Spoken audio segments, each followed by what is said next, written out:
Bien, bienvenue à ce nouveau culte du dimanche 16 août. J'espère que vous avez passé une agréable semaine et que vous êtes content de faire ce culte avec moi. Comme vous le voyez, je ne suis pas toute seule. À côté de moi, il y a Tata Aude. Vous connaissez déjà. Comment vas-tu, Tata Aude? Je vais très bien. Ça va? Et ta journée s'est bien passée? C'est bien passé par la grâce de Dieu. Très bien. Et à côté de Tata Aude, il y a Tonton Nathan que nous saluons également, qui va nous accompagner au cours. Derrière la caméra, il y a Tonton Kelly qui va nous accompagner durant ces moments. Je disais, j'espère que nous allons bien, que nous avons passé une agréable semaine et que nous venons dans l'objectif de louer Dieu, de le célébrer et d'écouter sa parole. Alors avant d'aller plus loin, nous allons prier afin de recommander ce que dans les mains de notre Dieu. Je vais t'inviter là où tu es à fermer tes yeux et je vais prier pour nous. Seigneur, nous te bénissons et nous te rendons grâce. Merci pour ce merveilleux dimanche du 16 août que tu nous permets encore de passer en ta présence. C'est un privilège pour moi, c'est un privilège pour les tatas et les tontons, c'est un privilège pour mon ami, lui qui a décidé de faire ce culte avec nous. Et nous savons que c'est un jour béni parce que tu viens nous offrir ta présence. Et nous aimons cette présence dans laquelle tu nous introduis. Oui, David peut le dire, heureux celui que tu choisis et que tu admets dans ta présence. Réellement, ce matin, nous voulons nous rassasier du bonheur de ta maison et de la sainteté de ton temple. Seigneur, alors que nous allons te louer, permets que ton Saint-Esprit inspire nos cantiques. Alors que nous allons écouter ta parole, permets réellement que nos oreilles soient à l'écoute, que nos cœurs soient attentifs au message que tu as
Il est mon Dieu, je le célébrerai.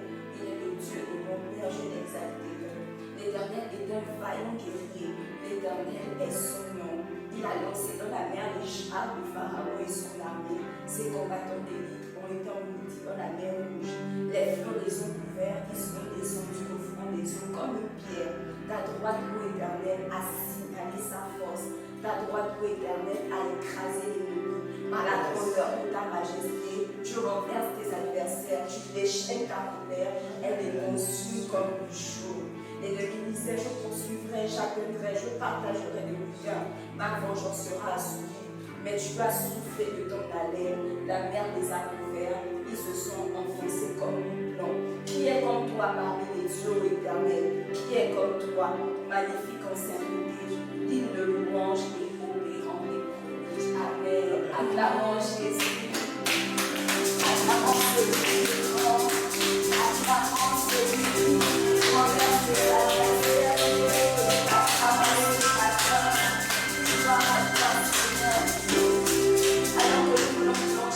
Dans ta parole, nous prions simplement que tu rendes encore nos cœurs attentifs, Seigneur. Donne la révélation de ta parole, parce que la Bible dit que la révélation de ta parole est claire, elle donne de l'intelligence à l'homme simple. En ce matin, viens parler au cœur de mon ami et communique-lui quelque chose de nouveau, une transformation, lui qui l'emmènera à cet enfant que tu attends. Que ton nom soit béni au nom de Jésus. Amen. Amen.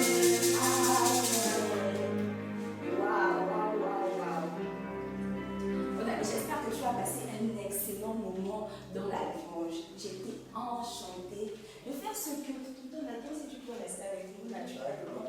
J'étais enchantée de faire ce merveilleux service dans la louange avec toi. C'est un privilège pour nous de louer notre Dieu. Nous ne louons pas Dieu parce qu'il nous manque des activités à faire, d'accord? Nous louons Dieu parce que c'est nous donne tout ce qu'on a. C'est lui qui fait où nous sommes. Alors mon ami, si tu t'es réveillé ce matin, si tu as encore eu le privilège de faire ce que tu as avec nous, c'est parce que l'Éternel t'a permis de le faire. Et donc tu dois toujours venir dans sa présence avec des cantiques de reconnaissance. Amen. Amen. Et depuis le début de ce mois, nous sommes en train de parler d'un thème très particulier. Nous sommes en train de voir, d'étudier la vie de Néhémie. Le grand thème de ce mois, c'est comme Néhémie, d'accord? Et vous avez déjà vu 2 leçons, d'accord? Sans compter celle d'aujourd'hui. En premier lieu, vous aviez parlé d'une des chansons au cœur lourd. Vous l'aviez vu avec Tata Joyce, d'accord? Nous avions compris que Néhémie était ce officier-là dans la cour qui versait du vin à l'empereur, d'accord? C'est lui qui donnait du vin au roi. D'accord? Et à un moment donné, il a rencontré un parent à lui qui revenait de Juda, de Jérusalem. Et ce parent-là lui a donné de mauvaises nouvelles en lui disant que la muraille est détruite, il y a des brèches de partout, notre pays est méconnaissable. Tu comprends? Et donc à ce moment-là, il était tourmenté, il était persécuté, il avait très mal au cœur. Et avec cette leçon, vous avez compris que toutes les inquiétudes ne doivent pas juste rester des inquiétudes. Tout ce que nous avons comme sujet d'inquiétude, nous devons les présenter à Dieu dans la prière. Et nous l'avons vu avec la vie de Néhémie. Il ne reste pas simplement en train de se mordre les doigts comme ça en se disant mais qu'est-ce que je vais faire, qu'est-ce que je vais faire? Il reconnaît qu'il a un Dieu. Et vous avez retenu ce verset qui dit dans Jérémie: invoque-moi le jour de ta détresse et je te répondrai. Vous avez compris qu'avec Dieu, nous n'avons pas besoin d'avoir peur de nous inquiéter parce que les inquiétudes ne rallongent pas la durée de la vie. D'accord? Les inquiétudes ne peuvent pas changer et ajouter quelque chose à qui nous sommes ou alors à nos situations. D'accord? Elles vont juste emmener de l'angoisse. Mais lorsqu'on décide de prier, on appelle Dieu, d'accord? On demande à Dieu de venir agir dans nos situations difficiles. Avec Tata Déborah le dimanche passé, vous avez vu un appel à se lever et à bâtir. D'accord? Face au constat que la muraille de Jérusalem était défectueuse, elle n'allait pas bien, la ville était en lambeaux, il ne suffisait pas juste de regarder de loin comme ça et puis de juste prier. D'accord? Il fallait passer à l'action. Et c'est ce que vous avez compris avec Tata Déborah, que chaque enfant a une œuvre que le Seigneur lui a confiée quand il vient sur terre. Chaque enfant a un travail à accomplir. Peut-être que tu ne vas pas aussi aller bâtir une muraille comme Néhémie, mais dans ta vie, tu as quelque chose que Dieu t'a confié. Tu as quelque chose que Dieu t'appelle à faire. Et au travers de la prière, de la lecture de la parole de Dieu, tu découvres cette chose. Aujourd'hui, nous voulons voir ce thème, construire des remparts et affronter les ennemis. Amen. Amen. Construire des remparts et affronter les ennemis. En fait, nous allons comprendre que, en réalité, quand on a fini, quand on s'est levé, on se dit, on va construire, on va faire ce que Dieu nous appelle à faire. On pense que tout va couler comme de l'eau dont on attend. On pense que tout sera facile. Parce que j'ai prié. Donc, normalement, le fait que j'ai prié doit faire en sorte que tout soit facile. Mais avec la leçon d'aujourd'hui, nous allons comprendre que parfois, même si nous avons prié et nous avons décidé de faire ce pourquoi Dieu nous a créés, il existe quand même des difficultés. La prière ne veut pas dire qu'il n'y aura plus de difficultés à faire ce que Dieu t'appelle à faire. D'accord? Et donc, les passages d'aujourd'hui se trouvent dans Néhémie 3 et Néhémie 4 que vous pouvez lire juste après la leçon. Et en premier lieu, dans Néhémie 3, nous voyons comment Néhémie planifie les travaux et encourage les ouvriers. Donc Néhémie qui a pris cette décision d'aller rebâtir Jérusalem, va convoquer les autres, il va confier des tâches. Le roi lui donne la permission de partir et il récupère des lettres, etc. à remettre au gouverneur de la ville pour ne pas qu'il rencontre des difficultés dans son projet. D'accord? Donc il appelle et chacun se met à l'ouvrage. Quelqu'un va venir rebâtir la porte du fumier, quelqu'un d'autre va venir rebâtir la porte des brebis. Il y avait plusieurs travaux à faire. Tout le monde a une tâche à faire dans cette entreprise-là. Donc chacun est en train de rebâtir. Ça, c'est la première action. Et pourtant, très vite, les difficultés vont arriver. Le verset 33 à 35 que je vais lire nous dit ceci dans Néhémie 3. Écoutez attentivement ce que nous dit la Bible. Néhémie 3, la Bible nous dit, je lis d'abord au début, Eliachabi, le souverain sacrificateur, se leva avec ses frères, les sacrificateurs, et ils bâtirent la porte des brebis. Ils la consacrèrent et en posèrent les bâtons. Ils la consacrèrent depuis la tour de Méa jusqu'à la tour de Hananel. À côté d'Eliachabi bâtirent les hommes de Jéricho. À côté de lui bâtit aussi Zakio, fils d'Imri. Donc on voit dans tout ce chapitre 3 comment chacun occupe son poste. Chacun se met à pied d'œuvre pour voir la muraille être restaurée. Et donc à ce moment-là, je lis à partir du verset 30.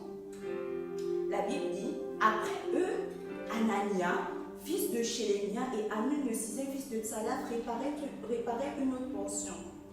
Le chapitre 4, le verset 1, écoutez très attentivement. La Bible dit ceci. Lorsque Sanballat apprit que nous rebâtissions la muraille, il fut en colère et très irrité. Il se moqua des Juifs et dit devant ses frères et devant les soldats de Samarie, à quoi travaillent ces Juifs impuissants? Les laisseront-on faire? Sacrifieront-ils? Vont-ils achever? Redonneront-ils vie à des pierres ensevelies sous des morceaux de poussière et consumées par le feu? Tobija l'ammonite était à côté de lui et il dit qu'il bâtisse seulement. Si un renard s'élance, il renversera leur muraille de pierre. Ici, on voit comment, lorsque les enfants de Dieu, le peuple juif, a commencé à travailler, ils posaient des pierres, d'accord? Ils posaient des pierres, l'œuvre était en train d'évoluer, l'œuvre était en train de s'affermir. Ils voyaient comment les résultats commençaient à apparaître. Et là, les deux ennemis que la Bible nous présente, donc Sanballat et Tobija, vont s'énerver. Ils vont se dire, mais comment c'est possible? Pourquoi ces Juifs sont en train de rebâtir? Au départ, ils vont d'abord se moquer en se disant, non, ils ne vont pas y arriver, ils riaient comme ça. Et après, ils se rendent compte que malgré les moqueries, le peuple juif n'arrête pas de bâtir. Il continue à bâtir, il continue à construire. Ils vont commencer à proférer de mauvaises paroles.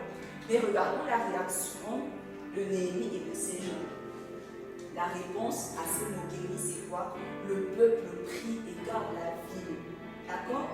Le peuple prie et garde la ville. Il ne s'arrête pas simplement à écouter les moqueries. Parfois, les moqueries que les autres font à l'école, ou alors quand tu commences, tu décides de commencer à faire quelque chose, peuvent t'arrêter. Tu vas te dire, ah, mais il se moque de moi, peut-être que je ne fais pas très bien la chose, ah, et je ne fais pas très bien. Ma maman, par exemple, demandé de mettre en place, je ne sais pas moi, de faire des cours de piano. Et au départ, tu fais des cours de piano et tu te trompes énormément. Et peut-être les camarades de classe se moquent de toi et te disent, ah ah ah, lui il veut devenir pianiste, il pense réellement que ça sera facile comme ça. Et si tu n'es pas un enfant de Dieu, qu'est-ce que tu vas faire? Tu vas commencer à te décourager. Tu vas décider d'abandonner. Tu seras là, non, je ne veux plus le faire. Et à un moment donné, c'est ce qui est arrivé au peuple juif. D'accord? Mais très vite, ils se sont rappelés des promesses de Dieu. Le verset 4, écoutez la prière des Juifs, ils disent, écoute, ô notre Dieu, comme nous sommes méprisés.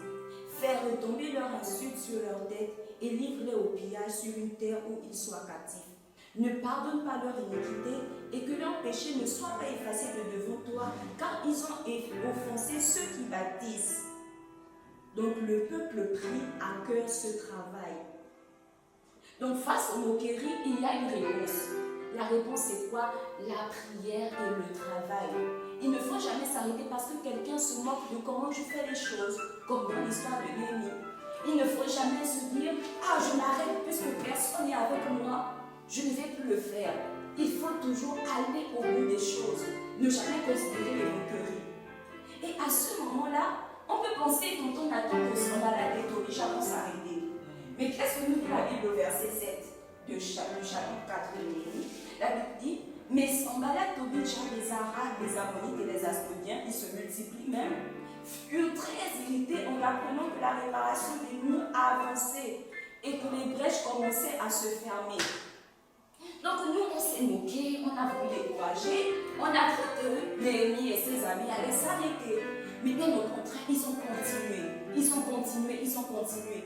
Et là, ils sont allés chercher d'autres amis à eux pour empêcher que ce travail-là puisse se faire. Mais Néhémie était tellement déterminé qu'il ne s'est pas arrêté, il a continué à prier.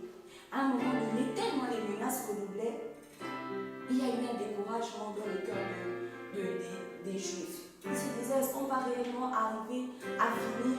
Est-ce que réellement on va arriver à aller au bout? Et à ce moment-là, ils vont se rappeler que Dieu est grand et Dieu est puissant. Le verset 9 nous dit, nous priâmes notre Dieu et nous établîmes une garde jour et nuit pour nous défendre contre leurs attaques. Nos ennemis qui disaient, ils ne sauront et ne verront rien jusqu'à ce que nous arrivions au milieu d'eux. Nous les tuerons et nous ferons ainsi cesser l'ouvrage. Qu'est-ce qu'ils vont faire? Ils vont dire, je regardais Néhémie et m'étant levé, je dis au grand magistrat, ne les craignez pas. Souvenez-vous du Seigneur, grand et redoutable, et combattez pour vos frères, pour vos fils et pour vos filles, pour vos femmes et pour vos maisons. Ils vont prendre cette décision-là, que malgré les moqueries, malgré le fait qu'ils veuillent nous attaquer en secret durant la nuit, nous, on va continuer à bâtir. Qu'est-ce qu'ils ont fait? Ils se sont divisés le travail. Alors que certains étaient en train de construire la muraille, d'autres étaient en train de veiller avec les épées. Et même celui qui construisait la muraille avait une épée au cas où ces Arabes, Tobija, Sanballat arrivaient, ils allaient se défendre. Et donc les paroles, les menaces n'ont pas réussi à les attaquer. Et la question que je peux te poser, mon ami, c'est comment tu réagis face aux difficultés? Est-ce que tu es du genre à t'arrêter à dire, ah non, moi j'arrête ici, il y a trop d'opposition, moi je ne veux pas continuer. Non, ce n'est pas ce qui s'est passé dans notre histoire. Ce n'est vraiment pas ce qui s'est passé. Le peuple juif a décidé de se confier en Dieu. Alors qu'ils étaient en train de travailler, de faire ce pourquoi Dieu les avait suscités, les avait appelés en ce temps-là. D'accord? Ils étaient aussi en train de se battre. Ils comptaient sur Dieu d'une part et ils continuaient le travail d'autre part. Et c'est ce que toi aussi tu dois faire. D'accord? Je le sais, peut-être que tu as écouté et tu n'as toujours pas découvert ce pourquoi Dieu t'a créé. Et même quand tu vas le découvrir, ça ne veut pas dire qu'il n'y aura plus de difficultés. La difficulté sera toujours là. Il y aura toujours des personnes pour se moquer. Il y aura toujours des personnes pour t'empêcher d'aller jusqu'au bout. Mais décide, comme le peuple juif et Néhémie, d'aller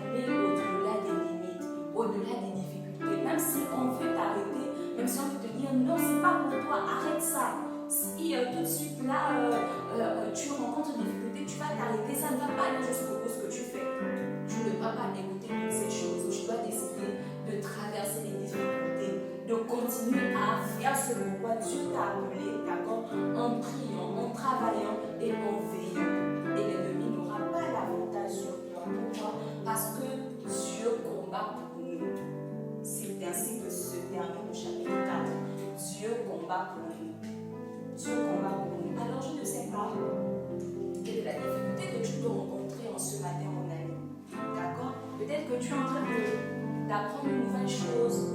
Peut-être que tu as décidé je prenais cet exemple tout à l'heure, d'apprendre le piano.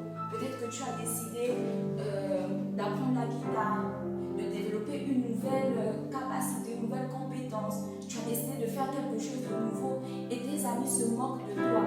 Ils ne croient pas en ce que tu peux faire. Souviens-toi que Dieu est celui-là qui donne la force. Il est celui-là qui nous accompagne. Nous n'avons pas besoin que tous nos amis soient avec nous. Ce n'est pas parce qu'il y a plusieurs amis autour de nous que nous allons réussir. C'est parce que Dieu est avec nous. Tant que Dieu est avec nous, nous avons l'assurance que nous allons y arriver. D'accord? Tu vas avoir plusieurs amis autour de toi et puis penser que tu vas réussir, mais tu échoues. La seule personne qui garantit la réussite, c'est Dieu. Donc nous allons prier ce matin, mon ami. Nous allons faire cette leçon, tu l'as compris. Peut-être que tu passes par une étape où tu es en train d'apprendre peut-être à jouer au football pour un garçon et pour le moment tu n'es pas très performant. Et peut-être le coach te dit, tu ne vas pas y arriver. Ou alors tes amis se moquent de toi, je ne sais pas. Peut-être que cette année tu as redoublé la classe, tu n'es pas passé en classe supérieure et tu es découragé. En ce matin, comprends que Dieu est capable de te donner la victoire. Dieu va accomplir sa part, d'accord? Et toi aussi, tu vas accomplir la tienne. La tienne, c'est quoi? C'est de travailler. Alors, tu vas élever ta voix, tu vas dire, Seigneur, viens m'aider. Toi qui accordes la victoire. Toi qui accordes la victoire. Tu vas dire, Seigneur, viens m'aider. Malgré les situations difficiles, peut-être qu'à la maison, ça ne va pas. Peut-être que papa a perdu son travail, peut-être que maman est malade, je ne sais pas quelle difficulté les enfants peuvent rencontrer. Mais nous prions pour vous en ce matin. Nous prions pour vous en ce matin. Parce que le Seigneur n'est pas débiteur de personne. Le Seigneur n'est débiteur de personne. Il est celui qui accorde la victoire dans les difficultés. Je ne sais pas par quoi tu passes, mon ami. Mais aie confiance en Dieu. Aie confiance en Dieu. Il est celui-là qui relève les gens du fumier pour le faire asseoir à la table des grands. En ce matin, c'est une parole sûre et certaine que Dieu te donne. Il ne te laisse pas voir par les difficultés. Qu'est-ce que tu traverses? Quelle est la situation familiale à la maison qui te fait mal au cœur? Dieu est capable de te guérir, Dieu est capable de t'accompagner, Dieu est capable de te faire passer par cette épreuve et ensuite te donner la victoire. Il nous a dit qu'aucune épreuve qui nous est survenue, il nous a donné au-delà de nos forces. Alors croyons en Dieu, mon ami appelle, dis Seigneur, viens m'aider, j'ai besoin de ta présence, j'ai besoin de ta présence. J'ai besoin, mon ami, là-bas, besoin de ta présence. Oui, c'est pourquoi les matins, nous avons besoin de ta présence. Face aux difficultés de la vie, c'est dans face aux situations où nous sommes difficiles. Oui, frère, nous avons besoin de toi.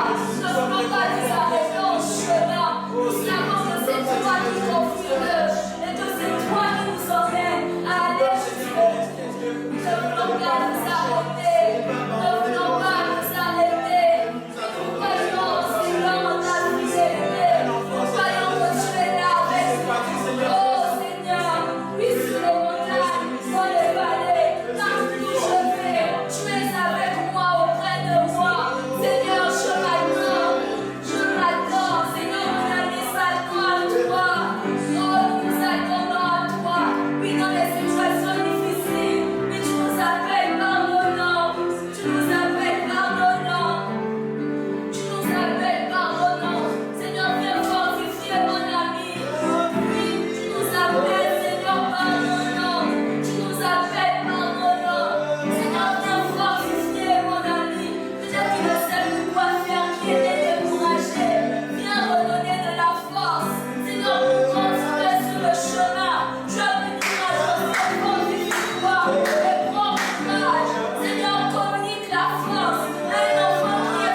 manque jamais dans la détresse.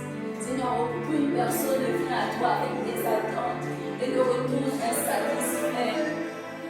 Tu es celui-là qui sait secourir. Seigneur, tu es celui-là qui sait délivrer des situations difficiles. Tu es celui-là qui vient délivrer des frayeurs. Et c'est en toi que nous nous confions. Seigneur, viens agir dans la vie de ces enfants. Nous ne savons pas parfois toutes les situations qui les entourent. Oui, qui les captivent parfois. Mais Seigneur, nous croyons ta puissance. Tu es le seul roi redoutable. Et tu es le seul qui est capable de les aider. C'est pourquoi nous te les recommandons. Seigneur, viens et agis dans leur vie respective. Et qui témoigne de ta bonheur. Merci pour ton secours. Merci pour ta présence. Que ton nom soit béni. Alléluia. Oui, toi seul, Jésus. Alléluia. Alléluia. Amen. Amen. Les amis, c'est simplement cette parole que je veux donner à un enfant, qu'importe les situations par lesquelles tu passes, que ce soit en famille, que ce soit à l'école, peut-être tu es victime de harcèlement, peut-être qu'il y a une situation financière difficile qui est là. Jésus est là avec toi.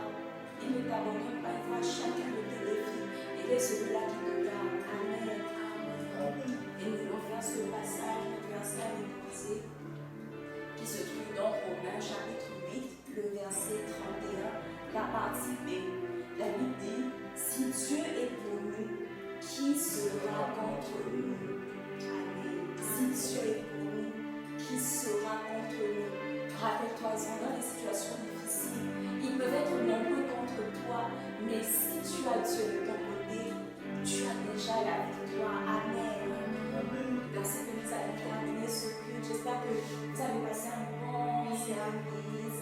J'espère que ton Seigneur, chez toi, tu as passé un excellent moment. Et nous allons nous laisser